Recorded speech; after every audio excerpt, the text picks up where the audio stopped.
नव वर्ष तुम्हें मंगलमय हो, नित नई सफलताएं पाओ। नव वर्ष तुम्हें दे हर्ष, सदा उन्नति पथ पर चलते जाओ। नमस्कार दोस्तों, मेरा नाम है शिव प्रकाश और टीजीटी हिंदी यूट्यूब चैनल पर आप सभी का बहुत बहुत हार्दिक अभिनंदन एवं स्वागत करता हूं। साथ ही दोस्तों, मेरे एवं मेरे परिवार की ओर से आपको एवं आपके परिवार यार दोस्तों को नव वर्ष की हार्दिक एवं बहुत बहुत बधाइयाँ। तो दोस्तों, हम लोग आज अपनी कक्षा को आगे जारी रखते हुए क्रिया विशेषण के बाकी कॉन्सेप्ट को यहाँ पर देखते हैं। और दोस्तों, इसके पहले वाले जो वीडियो में हम लोगों ने देखा था क्रिया विशेषण के दो भेद, वहाँ भी देखे थे। तो दोस्तों, उसमें था आपका स्थानवाचक क्रिया विशेषण और साथ में कालवाचक क्रिया विशेषण।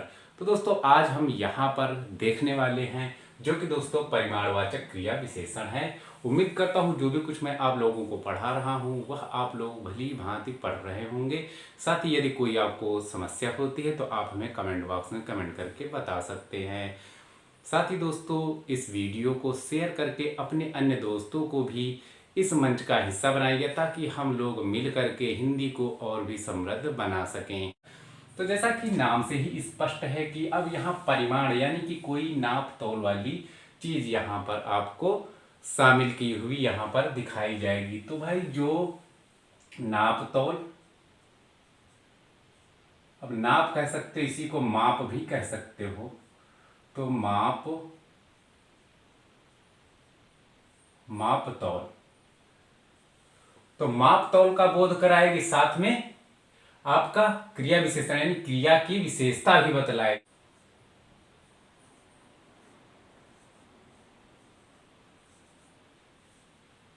जो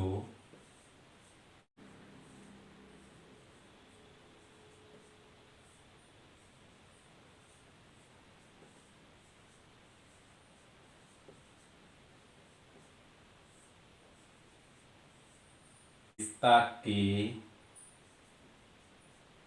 साथ क्रिया की मात्रा का भी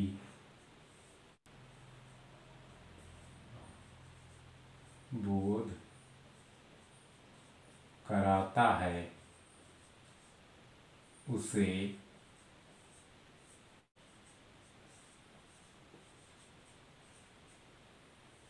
परिमाणवाचक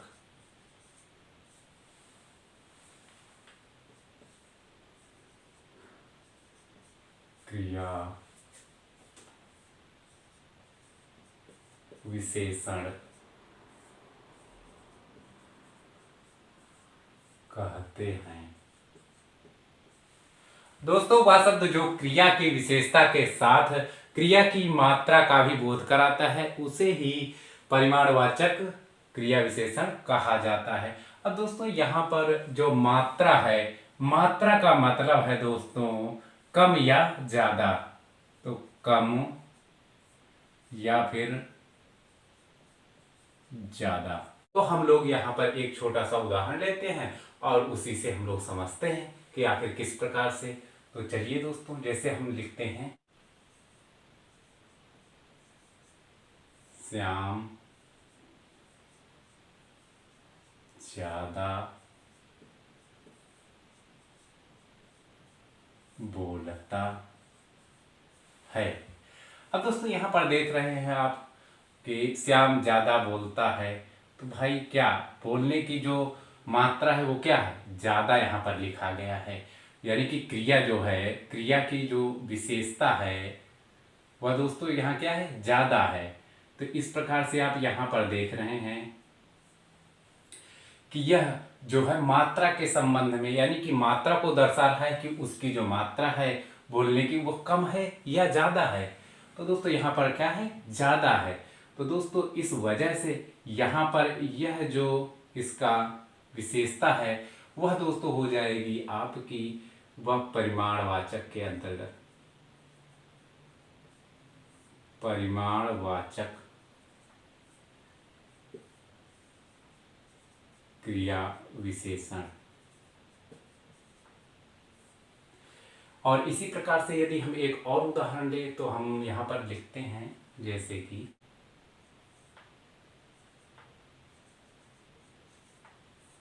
लड़की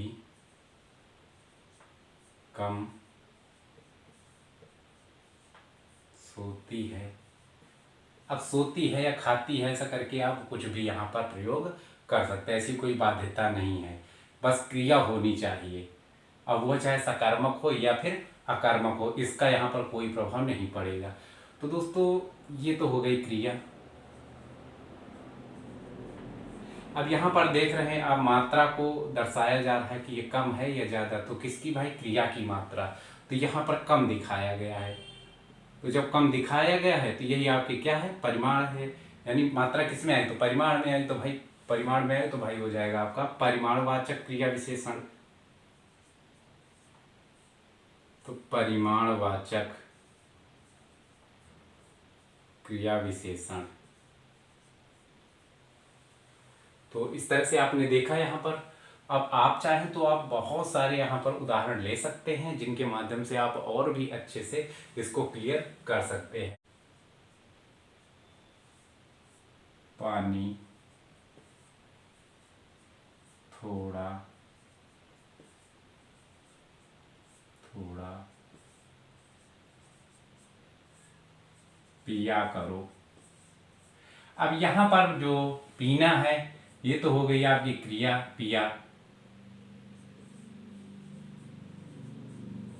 अब यहाँ पर आप देख पा रहे हैं थोड़ा थोड़ा, तो थोड़ा थोड़ा यानी कि मात्रा है भाई, थोड़ी मात्रा में या ज्यादा ज्यादा, तो ये क्या है? मात्रा है। तो यहाँ पर क्या चलेगा आपका? परिमाण के अंतर्गत। मात्रा किसमें आती है? तो परिमाण के अंतर्गत आती है। तो हम देखेंगे यहाँ पर भी आपको परिमाणवाचक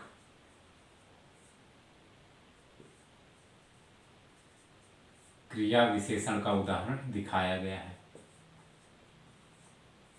अब आप यहाँ पर अच्छे से और भी समझ गए होंगे। अब यहाँ पर एक चीज आपको ध्यान रखना है, वह यह कि आप चाहे तो यहाँ पर लिख सकते हैं, मैं आपको लिखा देता हूँ।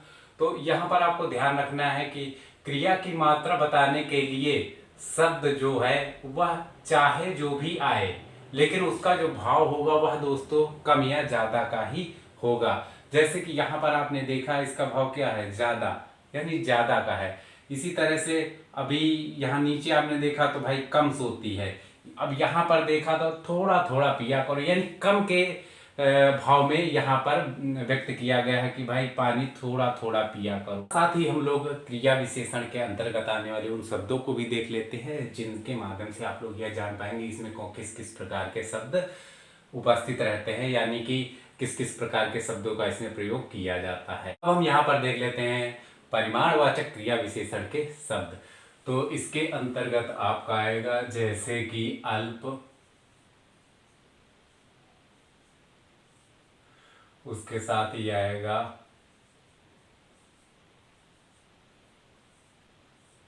थोड़ी थोड़ी, इसके साथ ही आएगा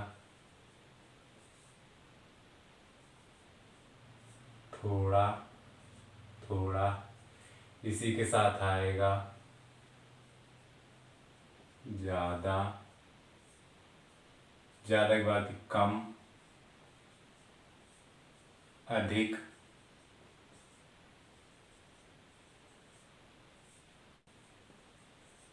न्यून, के बाद जैसे बहुत आदि जो शब्द होंगे वह दोस्तों इस परिमाणवाचक क्रिया विशेषण के शब्द के रूप में आपको नजर आएंगे। तो अब हम चलते हैं दोस्तों अगले आपके क्रिया विशेषण की तरफ, जो कि होगा दोस्तों आपका रीतिवाचक क्रिया विशेषण। तो रीति का मतलब आप जानते हैं कोई कार्य करने का आपका तरीका होता है। तो यहाँ कार्य या काम लिख दो, काम करने का तरीका। साथ में क्रिया विशेषण यानी जो क्रिया की विशेषता भी बतलाता हो। तो इस प्रकार से आप देखेंगे कि यहाँ पर जिस हम क्रिया विशेषण की बात कर रहे हैं वह है रीतिवाचक। तो रीतिवाचक में जहाँ पर काम करने के तरीकों को बतलाया जाएगा, साथ में दोस्तों आपका क्रिया की जो विशेषता है वो भी बताई जाएगी। जहाँ पर ये दोनों काम करने वाला शब्द आपको नजर आएगा वही दोस्तों आपका रीतिवाचक क्रिया विशेषण होगा। तो लिखना है तो आप लिख सकते हैं, जो शब्द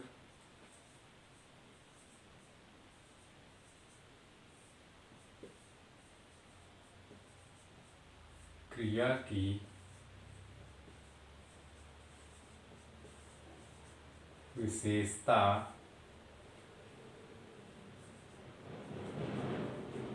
बताने के साथ ही कार्य करने के तरीके का भी बोध कराए या कराता है, वही रीतिवाचक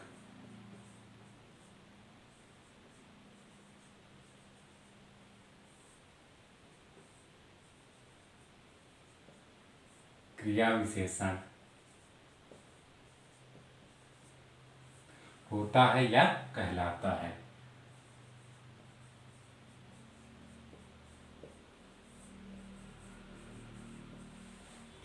तो जो शब्द क्रिया की विशेषता बताने के साथ ही कार्य के तरीके का भी बोध कराए उसे हम लोग रीतिवाचक क्रिया विशेषण कहते हैं।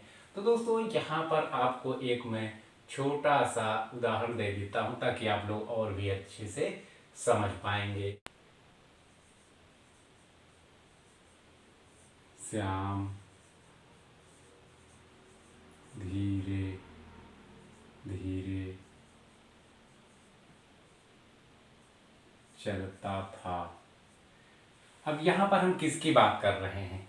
तो क्रिया की बात तो हो रही है यहाँ पर, यानी श्याम की बात हो रही है। श्याम कैसे चलता था? तो भैया धीरे धीरे चलता था। यहाँ पर एक रीत की बात हो रही है। तो पिछला वाला आपने देखा था तो उससे इसमें कंफ्यूज करने की जरूरत नहीं, इसको मैं एकदम बिल्कुल क्लियर करके आपको यहाँ पर बताऊंगा। तो यहाँ पर तेज या धीरे की ही बात होगी, लेकिन दोस्तों यहाँ पर एक रीत की बात होगी। तो आप देखेंगे श्याम धीरे धीरे चलता है, तो यहाँ जो चलना है वो कैसे हो रहा है? तो धीरे धीरे हो रहा है, यानी कि एक रीति है यहाँ पर क्या, धीरे चलने वाली, आपको जो कि यहाँ पर नजर आ रही है। तो ये है आपकी क्रिया और ये है उस क्रिया की विशेषता जो कि है रीति वाली, यानी कि धीरे धीरे वाली। तो यहाँ पर यानी काम करने का तरीका, जो चलने का तरीका है वो यहाँ पर बताया जा रहा है कि भाई धीरे धीरे। तो इस वजह से ये हो जाएगा आपका रीतिवाचक क्रिया विशेषण।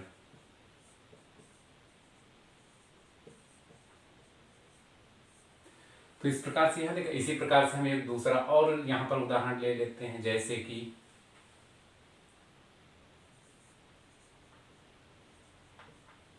श्यामा सब्जी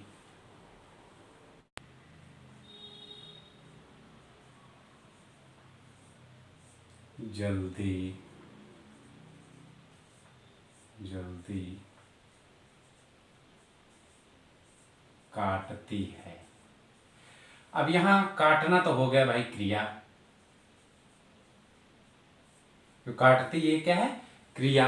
और दोस्तों इसकी विशेषता है जल्दी जल्दी। तो अब जल्दी जल्दी क्या है? यह एक रीति है, काम करने का तरीका। जैसा कि आप भाव यहाँ पर देखेंगे कि श्यामा सब्जी जल्दी जल्दी काटती है, तो भाई जब जल्दी जल्दी कर रहे तो यह एक काम करने का तरीका है। जैसा कि मैंने आपको पहले ही बताया था कि रीतिवाचक मतलब ये आपका काम करने का तरीका होगा। और किसका? तो भाई क्रिया की विशेषता बताने का। तो दोस्तों यहाँ पर क्रिया की विशेषता आप देख रहे हैं जल्दी जल्दी, लेकिन ये क्या है? सब्जी काटने की बात यहाँ की जा रही है कि श्यामा सब्जी जल्दी जल्दी काटती है। तो आप यहाँ पर अब समझ गए होंगे कि ये भी आपका रीतिवाचक क्रिया विशेषण हुआ। रीतिवाचक क्रिया विशेषण।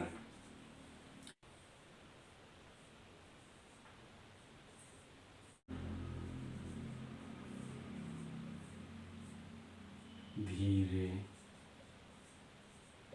धीरे,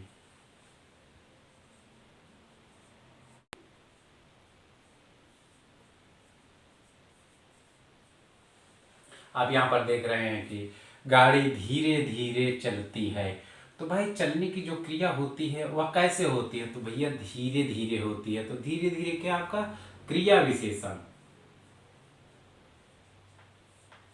क्रिया विशेषण यानी क्रिया की विशेषता बताई जा रही है। अब ये क्या है? ये है क्रिया। अब दोस्तों किसकी? तो दोस्तों आप देख पा रहे हैं यह एक रीति है, मतलब काम करने का तरीका है। भाई चलती है क्या काम कर, मतलब गाड़ी चलने का काम कर रही है, तो ये क्या है? एक रीति है।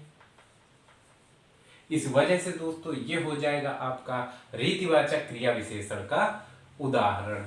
ये भी आप लोग समझ गए होंगे। अब यहाँ पर दोस्तों हम लोग जो रीतिवाचक क्रिया विशेषण है इसके अंतर्गत कौन कौन से शब्द आते हैं वह भी देख लेते हैं। तो यहाँ पर जो इसके शब्द आएंगे वह काम करने के तरीके के अनुसार ही आएंगे। तो काम करने का तरीका आपका कैसा होता है?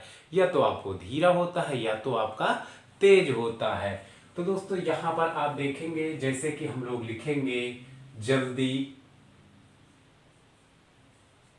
एक तो होगा जल्दी, भाई जल्दी चलता है या जल्दी काटती है, ऐसे करके। दूसरा क्या होगा? या तो होगा जल्दी जल्दी, जल्दी जल्दी। इसी प्रकार से दूसरा क्या होगा? अब धीरे होगा, दूसरा होगा या तो धीरे। और धीरे को आप मंद भी कह सकते हो, जैसे कहते हैं ना मंद गति से चलता है या मंद गति से चल रहा था, ऐसे करें मंद। और इसी में मंद मंद भी लिख सकते हो, मंद मंद, है ना, मंद मंद गति से, यानी कि वो धीरे धीरे के ही सेंस में आएगा। तो आगे क्या होगा? धीरे धीरे। तो इस प्रकार से आप देखेंगे जल्दी, जल्दी जल्दी, धीरे, मंद, मंद मंद, धीरे धीरे। इस तरह के जब शब्द आपके जहां भी दिखाई देंगे जिस क्रिया की विशेषता को बतलाते हुए, वहां पर दोस्तों आपका रीतिवाचक क्रिया विशेषण आ जाएगा। तो दोस्तों यह पूरा था कॉन्सेप्ट। यहाँ पर एक चीज और आप लिखना चाहे तो लिख ले, एक लक्षण के रूप में या पहचान के रूप में मैं पहचान दिखा देता हूं। पहचान, तो आप इसको कैसे पहचानेंगे? तो दोस्तों आप इसमें पहचानेंगे कि क्रिया, क्रिया से पूर्व कोई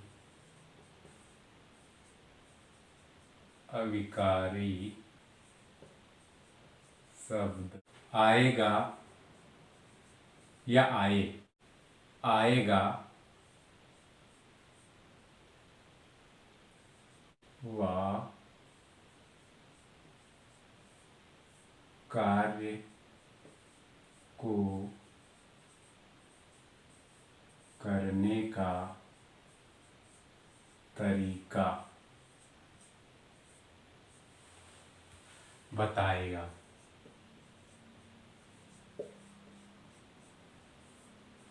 तो इसमें आप देखेंगे तो इसकी पहचान, तो भाई क्रिया से पूर्व कोई अविकारी शब्द आएगा। विकारी अविकारी मैंने आपको पढ़ा दिया था। यदि आप लोगों ने नहीं पढ़ा है तो पहले आप वीडियो वह देख सकते हैं, जो कि आपको चैनल पर मिल जाएगा। तो जो क्रिया से पूर्व कोई अविकारी शब्द आएगा वह कार्य को करने का जो तरीका है वह बताएगा। तो यही इसकी पहचान होगी, जैसा कि मैं आपको यहाँ पर विधिवत उदाहरण पूर्वक दिखाया था।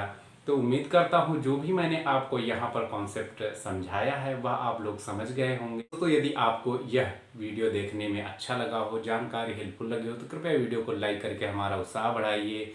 साथ ही इस वीडियो को शेयर करके अपने दोस्तों को भी इस मंच का हिस्सा बनाइए, ताकि हम लोग मिल करके हिंदी को समृद्ध व सुदृढ़ बना सकें। तो मिलता हूँ आगे आने वाले नए कॉन्सेप्ट के वीडियो के साथ में। तब तक के लिए जय हिंद, जय Bharat. TGT Hindi YouTube channel देखने के लिए आप सभी का बहुत बहुत धन्यवाद।